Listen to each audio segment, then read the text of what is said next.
toute l'équipe municipale envers le projet d'Aurélie. Alors Aurélie, c'est quelqu'un que j'ai rencontré et connu un peu mieux qu'une simple traite-soise. Je l'ai connue par son parcours, puisqu'elle est venue un jour m'exposer ce qui lui était arrivé.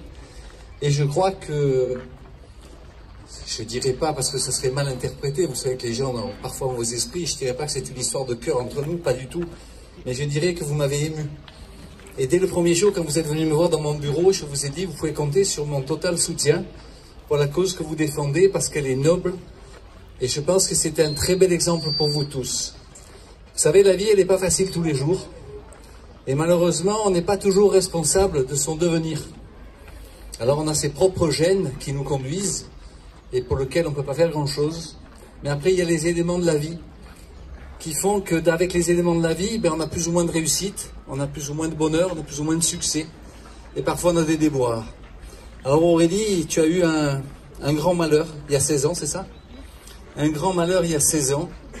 Et le malheur d'il y a 16 ans, vous le constatez tous, malheureusement, elle a perdu une jambe. Et ce qu'il y a d'extraordinaire, c'est de pouvoir constater et admirer le courage qu'elle a eu, parce qu'elle a subi, je crois, 16 opérations. Donc ça dénote un certain courage, 16 opérations, 16 anesthésies, 16 périodes de souffrance, et sûrement 16 périodes de souffrance encore plus grandes pour la rééducation. Donc ce parcours, il est admirable, ça ne l'a pas empêché de faire ses études, puisque tu es orthophoniste, je crois, même si les assurances te font des mauvaises grâces, puisque tu ne peux pas exercer ton métier d'orthophoniste à cause des assurances. Et maintenant, donc, c'est CPE en lycée.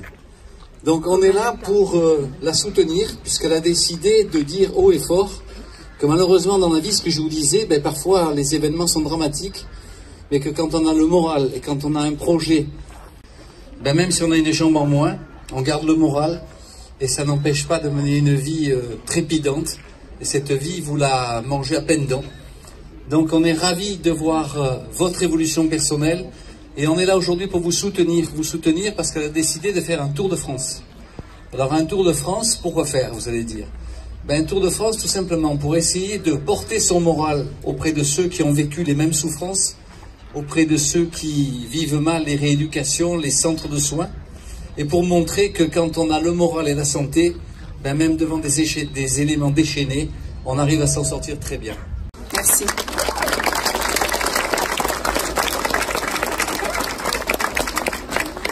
Bonjour à tous et merci de cette belle journée. Un grand merci à la ville de Trettes et à tous ceux que monsieur le maire a déjà cités. Ma mémoire est plus courte que la sienne, donc un grand merci à tous pour ce joli départ, le début d'une belle aventure qui va durer 6 mois et qui sera possible grâce à tous.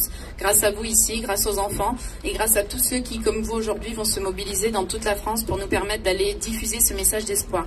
Pourquoi un message d'espoir? Parce que j'ai vu des gens renoncer à la suite d'un accident, parce qu'ils perdaient un membre, parce qu'ils se retrouvaient paralysés. Non, la vie continue. Quand on se casse un ongle, les enfants, on continue à vivre le lendemain. Avec un morceau de jambe en moins, c'est pareil. Le lendemain, après mon accident, j'ai continué à vivre et je me suis dit, il y a tellement de belles choses à faire. Il me reste plein de choses. Un grand cœur, un cerveau, 2 bras, une jambe qui va bien. Alors la vie, elle continue. Donc c'est ce message d'espoir qu'on va aller porter dans toute la France. On va passer dans 22 centres de rééducation. Donc c'est des endroits où les patients en fait viennent de vivre un drame et sont là pour réapprendre à marcher. Donc on va leur apporter ce message d'espoir pour leur dire regarde, je l'ai fait, donc tu peux le faire aussi, la vie continue. Et les mardis en général, on sera dans des écoles et on pourra rencontrer donc plein d'enfants comme ce matin, afin qu'ils puissent poser leurs questions, parce que des fois quand on voit quelqu'un avec une jambe en fer, on se dit oulala, mais ça fait mal, mais qu'est-ce qu'elle peut faire, elle est handicapée, mais c'est quoi? Donc toutes ces questions ce matin, si vous en avez, vous allez les poser et avec grand plaisir j'y répondrai, parce que le message qu'on veut dire c'est même avec quelque chose en moins, même avec un handicap, on est comme vous, on a des rêves, on a des projets, on a des envies et vous voyez bien que là pour le coup moi j'ai un projet un peu dingue, parce que faire un Tour de France à cheval, on n'est pas encore de retour, je vous le dis, voilà. Donc un grand merci à tous pour votre accueil, ce beau départ, et je suis à votre disposition si vous avez des questions.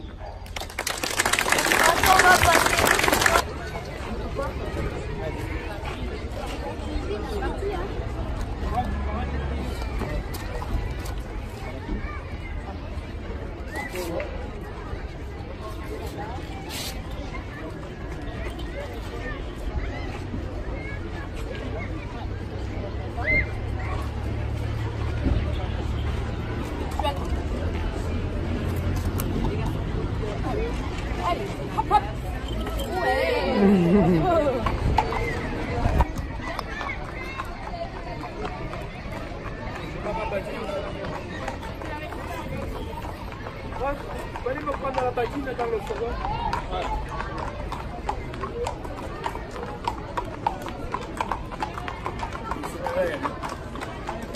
Ouais.